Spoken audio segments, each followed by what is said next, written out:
Hello বন্ধুরা, আপনাদের মাঝে আবার একটা নতুন ভিডিও নিয়ে চলে আসলাম। সবাই শেষ অবধি ভিডিওটা দেখবে, শেষে খুব মজা ইয়ার খুঁজবো এছাড়া তো আর কিছুই নেই। থাকবে কি করে? সব তো তোমরা ছেড়েই ফাঁকা করে দিয়েছো। তাই ভাবি ব্যাগের টাকা রাখলে হাফ কি করে হয়ে যায়? শালা চোর! এই চোর বলবি না। তোরা চোর নি। এবারে তো ব্যাগ দিয়ে টাকা নিতে পারে না।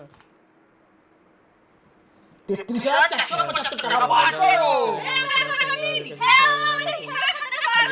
যা বার করবি কর, আজকে সব সুদে আসলে নেব। অনেক দূরে এগিয়ে যেতে হবে।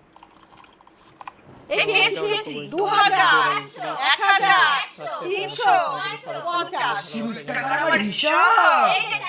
শুধু বড় বড় সাবস্ক্রাইব করবে ক্যাশ বড় বড় নাকি অনলাইন? অনলাইন না, ওকে ছোট থেকে বড় করলাম, ওর ঘুমুতে টাকা ধুলাম, সেই হিসাব করলে তো 1.5 লাখ টাকা হয়ে যায়। আর 4000 টাকা মার করতে পারছে না। যেন আপনাদের মাঝে এরকম মজা মজা ভিডিও তুলে দিতে পারি। এই যা